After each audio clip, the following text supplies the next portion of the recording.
কোরআনুল কারীমের মধ্যে আছে হযরত মুসা আলাইহিস সালামকে আল্লাহ তাআলা প্রথম যখন তুর পাহাড়ে, আমরা সবাই জানি যে আল্লাহ তাআলা মুসা আলাইহিস সালামের সাথে তুর পাহাড়ে কথা বলছেন বহুবার, মানে ওয়াহি নাজিল করছে। আল্লাহর কথা মানেই ওয়াহি। তো প্রথমবার যখন মুসা আলাইহিস সালাম তুর পাহাড়ের ওই টিলাতে উঠলেন, তো সেখানে আল্লাহ তাআলা স্পষ্ট কোরআন শরীফে আছে, আল্লাহ তাআলা প্রথমেই বলে দিছেন ইন্নী আনা রব্বুক ফাখলা'না আলাইক। মুসা, আমি তোমার রব, আমি তোমার মহান মালিক আল্লাহ। তুমি ফাখলা'না আলাইকা, তোমার দুইটা জুতা খুলে ফেলো, দুইটা জুতা খুলে ফেলো। আনা আখতারতুকা, আমি তোমাকে নির্বাচিত করেছি। ফাসতামি' লিমা ইউহা, অতএব আমি যা ওয়াহি নাজিল করতেছি বলতেছি তা মনোযোগ দিয়ে শোনো। তাহলে এখন কি বোঝা গেল? তাফসীরের মধ্যে আছে জুতা খুলতে বললেন কেন? প্রশ্ন হলো জুতা খুলতে বললেন কেন? কথা বললে বলবে। তো আল্লাহ তাআলা এটা বুঝাইছেন, মুসা, আমি রব্বুল আলামিনের কথা শুনবার আদব জুতা খুলে বসে, এই জন্য আদব শিখাইছেন, আদব শিখাইছেন। কোরআন সুন্নাহর ইলমের মধ্যে, কোরআন সুন্নাহর জ্ঞানের মধ্যে একটা জিনিস ভীষণ জরুরি, সেটা হলো আদব। দুইটা জিনিস একসাথে গঠন করতে হয়। এজন্য আমাদের মাদ্রাসাগুলোতে দুই জিনিস একসাথে পড়ায়, একটা হলো ইলম আর একটা হলো আদব। এজন্য মাদ্রাসাওয়ালারা তাদের বাচ্চাদেরকে যেমন পড়ায়, তো বাচ্চার ওযু, গোসল, চলা ফেরা, উঠা বসা, কথাবার্তা, চাল চলনের দিকেও নজর রাখে, যে ছেলেটা দাঁড়াইয়া পেশাব করে কিনা, ছেলেটা টয়লেট পেপার ব্যবহার করে কিনা, দস্তরখান বিছায়া খানা খায় কিনা, বাবা মাকে সালাম দেয় কিনা, ইত্যাদি ইত্যাদি। মানে শুধু শব্দ মুখস্থ করছে, পড়া দিছে, পড়া নিছে, এটা না, তার সাথে সাথে তার জীবন গঠন হচ্ছে কিনা, আদব শিখতেছে কিনা, আখলাক শিখতেছে কিনা, এইটা হলো একই সাথে লক্ষ্য থাকে। এজন্য হাদিসের মধ্যে আছে, আমাদের প্রিয় নবী সাল্লাল্লাহু আলাইহি ওয়াসাল্লাম বলছেন, আল্লামানি রব্বি ফাআহসানা তা'লিমি ওয়া আদ্দাবানি রব্বি ফাআহসানা তা'দীবি। এই একটি হাদিসে নবীজি দুইটা কথা বলছে, যে আমার আল্লাহ আমাকে সর্বোত্তম ইলম জ্ঞান শিখিয়েছেন এবং আমার আল্লাহই আমাকে সর্বোত্তম আদব শিখিয়েছেন।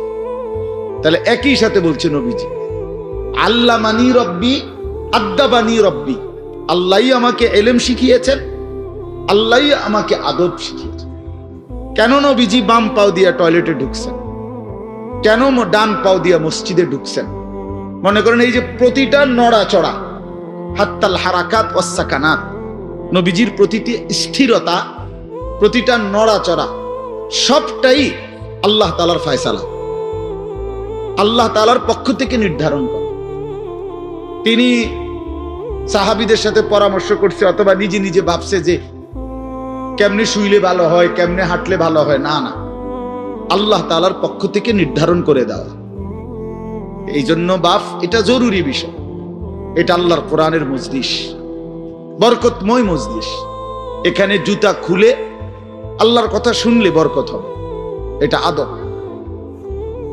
সবাই যারা মুসা আলাইহিস সালামের ওই ঘটনাটা জানে, কোরআন শরীফে স্পষ্ট আছে যে তখন প্রচন্ড ঠান্ডা ছিল, ভীষণ ঠান্ডা, কুয়াশা, নিচে বরফ। মুসা আলাইহিস সালামের স্ত্রী, ওই যে শুআইব আলাইহিস সালামের মেয়ে, যাকে তিনি 10 বছর পরে বিয়ে করে আনতেছিলেন, উনি প্রচন্ড শীতে কাঁপতেছিল। এই সময় মুসা আলাইহিস সালাম একটু আগুনের তালাশে তুর পাহাড়ের ওই টিলার মধ্যে উঠছিলেন।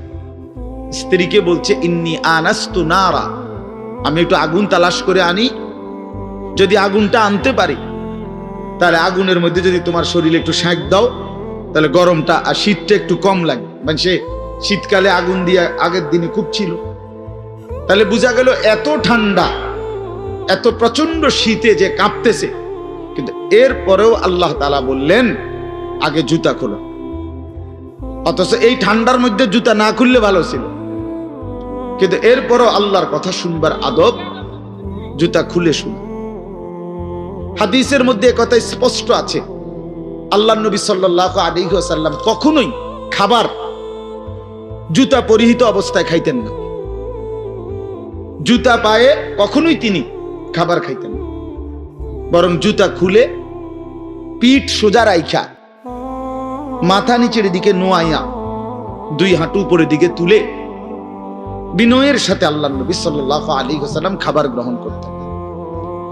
নবীজি নিজে বলতেন, আকুলু কামা ইয়াকুলুল আবদ, একজন গোলাম তার মনিবের সামনে যেরকম বিনয়ের সাথে খানা খায়, আমি আমার মহান আল্লাহ পাকের সামনে এভাবে খানা খাই। ভাইয়া, আদব, আদব অনেক বড় জিনিস। আল আদাবু খাইরুন কুল্লু, আদব পুরাটাই কল্যাণ। রাসূলুল্লাহ সাল্লাল্লাহু আলাইহি ওয়াসাল্লাম বলছেন, মা নাহালা ওয়ালিদুন ওয়ালাদাহু মিন নুহলিন মিন আদাবিন হাসান। তোমরা তো বাংলাটা বুঝলা না, জুতা যেহেতু খুলবা না ভাই, তো বাইরে চলে যাও।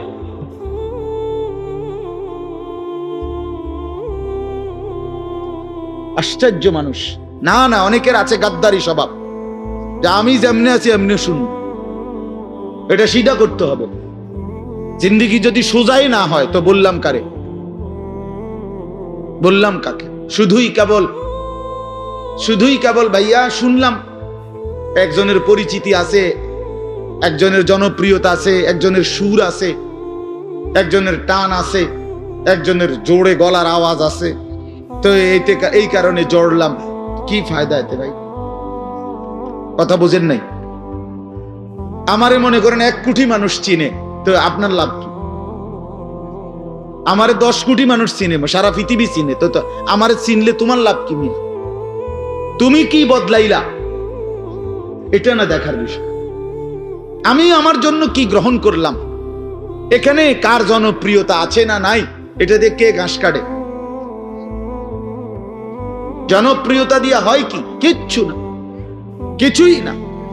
পৃথিবীর জনপ্রিয় অজনপ্রিয় সব মানুষই ভাত খায়, তো আর জনপ্রিয়তার আলাদা ভ্যালু কি? ঘুম যায়, পেশাব পায়খানা করে, তো আর এনে কি আহামরি কি? এটা কিচ্ছু না, এটা ধোঁকা ছাড়া আর কিচ্ছু না, ধোঁকা। এই জন্য ভাই আমি আবারও অনুরোধ করছি, তোমরা কষ্ট পাইও না, প্যান্ডেলের ভিতরে দাঁড়াইও না। আমি অনুরোধ করলাম, কমপক্ষে প্যান্ডেলের ভিতরে ভাই মাহফিলের যেই যুব সমাজরা আয়োজন করছো ভাই, তোমাদের কাছে অনুরোধ আমার, তোমরা কয়েকজন কমপক্ষে স্বেচ্ছাসেবকের দায়িত্ব পালন করো। যারাই দাঁড়িয়ে আছে তাদেরকে বসতে বলো। এটা ভালো, আজকের জন্য না, সব সময়ের জন্য। হাদিসের মধ্যে আছে, হযরত জিবরাইল আলাইহিস সালাম নবীজি সাল্লাল্লাহু আলাইহি সাল্লামের কাছে, শুনতেছেন আপনারা? নবীজির কাছে যখন হযরত জিবরাইল মানুষের আকৃতিতে আসতেন, জিবরাইল আলাইহিস সালাম কখনো কখনো তার মূল আকৃতিতে অদৃশ্যভাবে ওহী নাজিল করতেন, কোরআন। আবার কখনো কখনো মানুষের সুরত ধরেও নবীজির সামনে আসতেন। হাদিসে কথা স্পষ্ট আছে যে যখনই জিবরাইল মানুষের আকৃতিতে নবীজির কাছে আসতেন, তো নবীজির সামনে এসে আদবের সাথে বসতেন।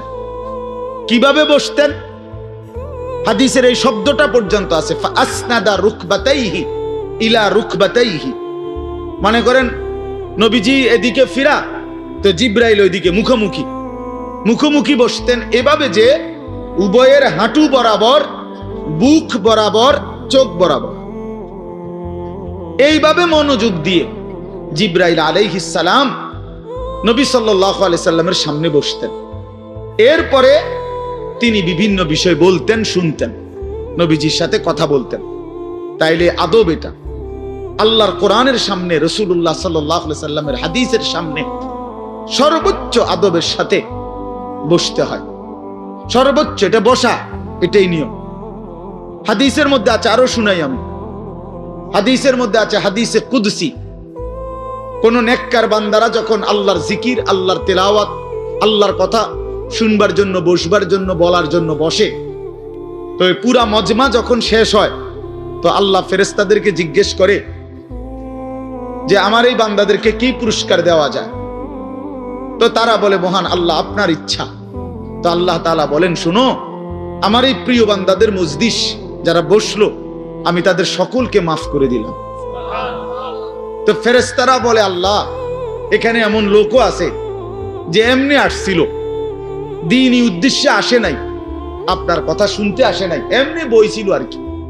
ইন্নামা জা আলি হাজাতিন, ব্যক্তিগত কোনো উদ্দেশ্যে আসছে, তাকেও মাফ করে দিবেন। তখন আল্লাহ তাআলা বলেন হাদিসে কুদসি, হুমুল কওমু লা ইয়াশকা বিহিম জালিসুহুম, এই শব্দটা বুঝাইতে চাই। আল্লাহ তাআলা তখন বলেন আমার প্রিয় বান্দাদের মজলিস, কিছু বলবেন? বসেন।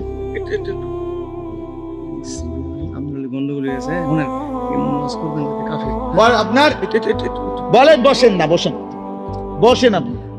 তো এই জন্য